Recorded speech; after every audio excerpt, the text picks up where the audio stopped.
Sebelum saya menceritakan kasus ini, saya mau menegaskan kalau benar atau salahnya latar belakang kasus ini lagi-lagi saya kembalikan ke diri kita masing-masing. Kasus ini dimulai dari penemuan sesosok tubuh tidak bernyawa seorang pria dengan kondisi ada luka cekikan di bagian leher. Setelah melalui serangkaian penyidikan dan interogasi, akhirnya ditemukanlah si pelakunya. Pelaku ini mengaku kalau motifnya menghabisi korban itu karena dia sudah nggak tahan lagi dengan perlakuan korban selama korban ini masih hidup. Korban ini ternyata sering memaksa pelaku untuk melakukan hubungan seksual dengan pria yang tidak dikenal. Selama ini pelaku berusaha untuk menolak permintaan aneh si korban ini, tapi korban selalu mengancam, mulai dari ancaman fisik sampai ancaman psikologis. Sampai pada satu titik pelaku ini sudah nggak tahan lagi, kesabarannya habis dan pelaku pun menghabisi korban saat korban ini sedang tidur. Dan ternyata korban dan pelaku ini adalah suami istri. Apa sih motif sebenarnya dari kasus ini? Simak penjelasannya berikut ini.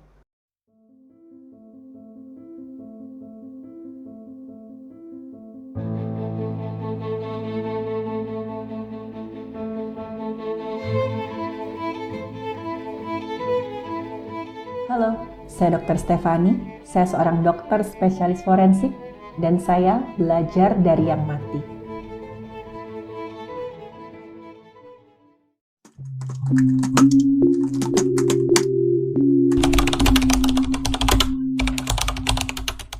Korban dan pelaku ini adalah sepasang suami istri dan mereka tuh awalnya kenal lewat media sosial. Awalnya si pelaku ini ngaku kalau sosok korban yang dia kenal di media sosial ini itu sosok laki-laki yang too good to be true. Si korban ini tampan, terus dia tuh juga punya penghasilan bagus dan sifatnya tuh sopan banget. Pelaku sempat ngira jangan-jangan si korban ini bohong lagi, jangan-jangan cuma minta duit. Tapi ternyata si korban ini itu serius sama pelaku. Selama mereka komunikasi lewat media sosial, korban ini bilang, saya itu mencari wanita bukan untuk saya pacarin. Saya pengen wanita ini menjadi pendamping hidup saya. Dan melihat keseriusan dari si korban ini, lama-lama si pelaku pun luluh. Pelaku kemudian mengenalkan si korban ini ke keluarganya, dan setelah melewati serangkaian proses, mereka memutuskan untuk menikah setelah baru 5 bulan berkenalan di media sosial. Korban ini punya pekerjaan sebagai pegawai swasta, penghasilannya cukup besar, dan korban ini selalu membantu pelaku menghidupi dirinya dan keluarganya. Karena saat itu memang pelaku masih punya tanggungan. Ditambah lagi bapaknya si pelaku ini itu punya sakit di ginjal yang mewajibkan si bapaknya ini harus cuci darah secara rutin. Sedangkan si pelaku ini pekerjaannya, dia pekerja paruh waktu di bidang kecantikan. Ya otomatis ya penghasilan si pelaku ini tidak terlalu besar dan bahkan sering kekurangan untuk kehidupan sehari-hari, apalagi untuk membantu pengobatan ayahnya. Nah sebelum menikah ini sebenarnya pelaku sempat menceritakan kayak gini loh keadaan rumahku. Keadaan keluargaku seperti ini. Ayahku ini perlu cuci darah rutin setiap minggu. Kamu mau nggak nikah sama aku setelah tahu keadaan aku seperti ini? Dan korban pun masih nyanggupin. Korban bilang, nggak apa-apa. Namanya juga aku tuh sebagai suami. Ya aku wajib dong menanggung kamu sebagai istri aku. Aku bisa kok nanggung biaya pengobatan ayahmu. Pokoknya kita jalani ini sama-sama. Dan saat itu katanya pelaku tuh merasa kayak mimpinya tuh jadi kenyataan. Dia ketemu seorang suami yang bertanggung jawab dan bahkan sampai mau menanggung biaya pengobatan ayahnya. Dan gak cuman itu, si korban ini juga rutin mengirimkan uang ke keluarganya si pelaku. Ya otomatis semua keluarganya pelaku jadi seneng sama si korban ini. Tapi baru 4 bulan mereka menikah, korban ini menyatakan ada satu keinginannya yang membuat si pelaku ini merasa dunianya runtuh. Tiba-tiba aja nggak ada angin, nggak ada hujan, korban ini bilang ke pelaku kalau korban bosan dengan rutinitas berhubungan seksual mereka. Pelaku ini mulai sadar ketika mereka berdua ini merencanakan untuk program hamil. Nah saat itu ya korban ini kok agak-agak aneh. Korban ini bilang, saya tuh sebenarnya belum sanggup kalau kita punya anak cepet-cepet. Alasannya itu agak nggak masuk akal. Katanya secara finansial, kita kan masih harus mensupport ayah kamu yang harus rutin cuci darah setiap minggu. Si pelaku ini sempat ngerasa kok ini benar-benar nggak masuk akal. Sebenarnya korban ini punya tabungan yang cukup besar. Kalau dihitung-hitung secara finansial, untuk punya anak itu ya masih bisa lah. Setelah agak ditanyain lebih lanjut, barulah si korban ini ngaku. Kalau korban itu ingin melihat istrinya ini atau si pelaku berhubungan seksual dengan laki-laki lain. Dan kalau bisa lebih dari satu orang. Waktu mendengar ini pelaku tuh kaget. Dia bilang, loh yang bener aja, masa sih kamu sebagai suami, kamu mau ngelihat istri kamu ini berhubungan badan sama laki-laki lain. Lebih dari satu orang lagi, apa kamu tuh gila? Dan korban saat itu dengan tanpa rasa bersalah, korban bilang, ya memang aku seperti ini. Hasrat seksual aku itu cuma bisa terpacu kalau aku melihat istriku tuh disetubuhi oleh laki-laki lain. Kan kamu istriku, kamu harus nurut dong sama aku. Sekarang aku kasih kamu pilihan. Kalau kamu nurut sama aku kan tetap terus jadi suami kamu. Aku support kamu secara ekonomi dan termasuk keluarga kamu. Tapi misalkan kamu nggak mau nurut sama aku, oke, kita putus, kita cerai, dan keluargamu tidak ada yang menanggung. Dan saat itu pelaku benar-benar merasa terpojok. Pelaku itu nggak mau mengikuti keinginan aneh dari suaminya. Dan ini kan keinginan nggak cuma aneh, tapi nggak senonoh. Tapi di sisi lain, si pelaku ini juga kepikiran dengan ayahnya. Ayahnya ini perlu cuci darah rutin setiap minggu. Dan kalau ini di stop nggak bisa dibayangkan nanti kondisi ayahku tuh seperti apa. Dan akhirnya demi rasa sayangnya ke orang tuanya ini, pelaku pun mau menyetujui keinginan si korban. Walaupun saat melakukan itu, pelaku ini merasa terhina dan sakit hati.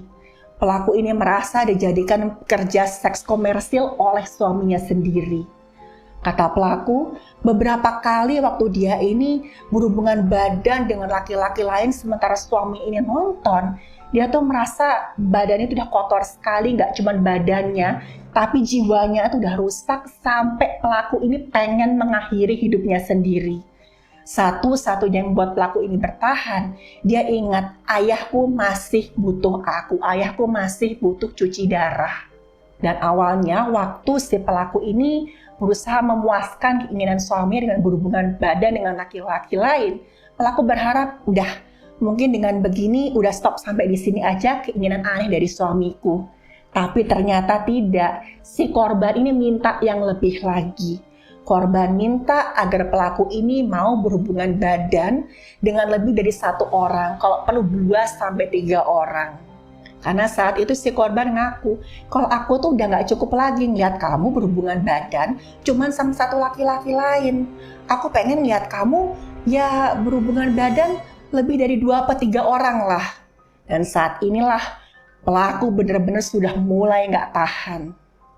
Apalagi si korban ini tuh ngomong ke pelaku tuh berkali-kali.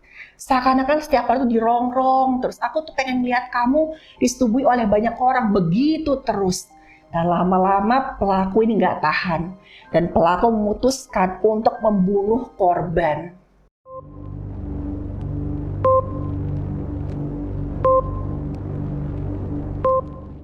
Suatu malam, pelaku ini mencampurkan beberapa butir obat tidur ke minumannya korban. Dan setelah korban ini tertidur pulas, si pelaku ini mengambil bantal. Dengan tangan kirinya dia bekap bantal itu ke wajahnya korban dan tangan kanannya itu mencekik lehernya korban. Saat itu korban ini dalam pengaruh obat tidur, jadi korban nggak bisa melawan. Pelaku ini nunggu sampai korban benar-benar nggak gerak. Dan setelah itu pelaku memastikan kalau korban ini sudah nggak bernafas dan nadinya udah nggak ada. Setelah yakin korban benar-benar meninggal, pelaku ini sempat nangis. Pelaku tuh sedih banget, dia bayangkan kalau waktu laki-laki dia melamar aku tuh aku udah bayangkan kehidupan rumah tangga kami tuh akan berjalan tuh indah banget. Kita punya anak, kita bahagia sampai tua nanti. Keluargaku juga bahagia.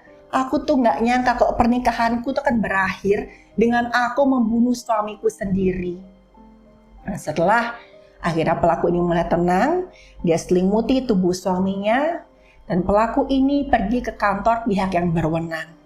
Dan di sana dia bilang, saya baru saja membunuh suami saya. Pihak yang berwenang datang ke rumahnya pelaku, dan memang benar saat itu didapatkan ya si korban ini sudah dalam keadaan tidak bernyawa. Jasad korban pun dibawa ke rumah sakit untuk dilakukan pemeriksaan. Dan hasil pemeriksaan dokter forensik didapatkan ada tanda mati lemas yang jelas banget di tubuhnya korban. Bibirnya biru sampai leher, dan wajah bagian atasnya itu warnanya lebih gelap dari jaringan kulit sekitarnya. Jaringan di bawah kukunya korban ini juga kebiruan. Tapi luka-luka yang ada di tubuh korban itu bisa dikatakan sangat minim. Cuma ditemukan ada bekas cetakan gigi berupa luka memar di balik bibirnya korban. Dan di bagian leher ini ada luka memar berbentuk oval yang bentuknya itu ya sesuai dengan ya ujung-ujung jari. Di mana sisi kiri lehernya korban ini itu lebih banyak lukanya dibandingkan yang sisi leher kanan. Ini konsisten dengan pengakuan si pelaku tadi kalau dia tuh mencekik leher korban ini dengan tangan kanan. Tapi selain itu tidak ditemukan tanda-tanda perlawanan. Ini lagi-lagi sesuai dengan pengakuan pelaku kalau saat itu korban ini nggak bisa melawan, ya mungkin karena memang dalam pengaruh obat tidur. Waktu dokter forensik ini melakukan otopsi, kan dilakukan irisan dari ujung dagu sampai ke bagian bawah perut. Nah, darah yang merembes keluar itu warnanya merah kebiruan. Ini menunjukkan kalau kadar karbon dioksida di darahnya korban itu sangat tinggi. Dan kadar oksigennya rendah di darahnya itu warnanya kebiruan. Dan waktu dibuka bagian rongga perut sama rongga dadanya, kelihatan ada banyak sekali pelebaran pembuluh darah. Nah, salah satu yang terjadi pada saat tubuh kekurangan oksigen, tubuh itu berusaha mengalirkan darah lebih banyak lagi ke organ-organ dengan cara melebarkan pembuluh darah. Salah satu temuan yang didapatkan pada saat korban ini mengalami mati lemas atau asfiksia. Waktu jantung dikeluarkan dari tubuhnya korban, itu di permukaan jantung ada bintik-bintik perdarahan. Nah, ini terjadi waktu korban ini masih dalam fase dia berusaha memasukkan oksigen lebih banyak lagi ke tubuh, kan dia tuh nafasnya terengah-engah. Terus juga tekanan darahnya meningkat, dan ini menyebabkan pembuluh darah kecil tuh pecah. Makanya di bagian jantung itu pembuluh darah kecil-kecilnya itu ada bercak-bercak perdarahan. Nah, pada korban dengan trauma di leher, biasanya bagian leher ini baru dibuka setelah jantung ini dilepas. Tujuannya agar darah-darah yang ada di otot leher ini itu sebagian besar hilang dulu. Jadi misalkan ada resapan darah, ada luka memar, itu lebih jelas terlihat. Dan pada korban ini memang kelihatan jelas ada resapan darah di otot-otot lehernya. Dan nggak cuma itu, ada juga ya resapan darah pada pembuluh darah dan tenggorokan. Ini menandakan waktu terjadi ya penekanan di bagian leher itu sangat kuat dayanya, sampai yang namanya tenggorokan, kerongkongan, pembuluh darah itu sampai memar. Dan inilah penyebab kematiannya korban, yaitu kekerasan tumpul pada bagian leher yang menyebabkan saluran nafas ini tersumbat hingga korban mati lemas.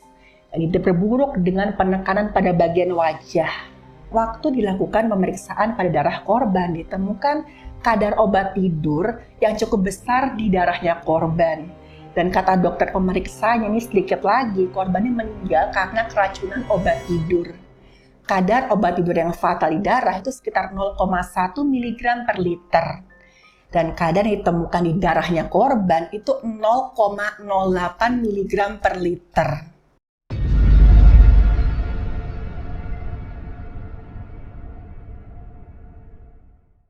Pihak yang berwenang kemudian menginterogasi pelaku. Pelaku pun mengakui semua perbuatannya dan tanpa ada yang ditutup-tutupi. Pelaku ngaku kalau dia ini menghabisi nyawa korban yang gak lain adalah suaminya sendiri karena dia sudah tidak tahan dengan kelakuan si korban ini. Pelaku merasa terhina dan dia tidak dihargai ya sebagai seorang istri. Harga dirinya sebagai wanita terinjak-injak.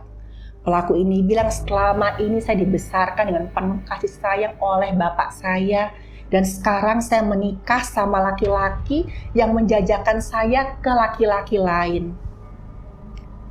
Pelaku ini merencanakan untuk menghabisi nyawa korban. Sebenarnya dengan dalih itu dia ingin mendapatkan semua harta warisan punya korban.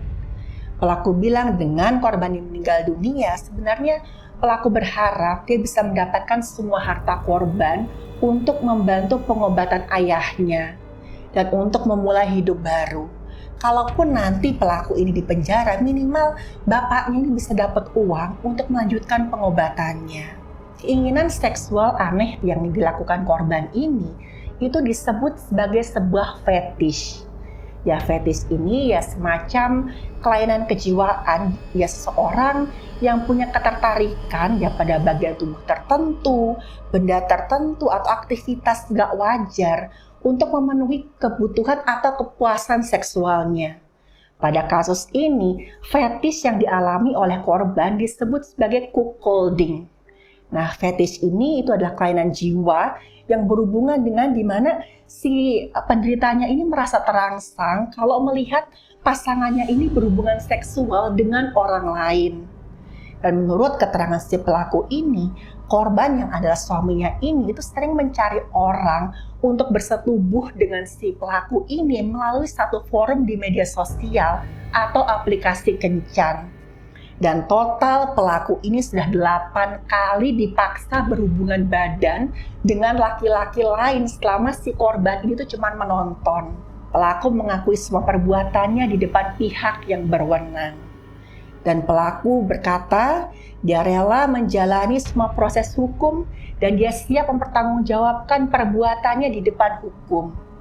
Dan keadilan dan proses hukum yang nantinya akan menentukan nasib pelaku selanjutnya. Terlepas dari benar atau salahnya ya kejadian tadi. Sebaiknya misalkan ada masalah yang terkait dengan hukum, kita berhak untuk mendapatkan perlindungan dan juga keadilan. Jangan pernah takut untuk bicara, karena masalah tidak akan selesai dengan kita diam. Tapi yang jauh lebih penting daripada itu, kita harus bisa menjaga diri kita dari lingkungan atau orang-orang yang tidak baik. Ingat selalu, kalau orang yang kita sayangi itu adalah orang yang paling mampu untuk melukai diri kita. Dan saya harap kita semua yang ada di sini selalu terlindungi dari hal-hal buruk. Terima kasih sudah menonton video saya. Silakan like, share, dan subscribe.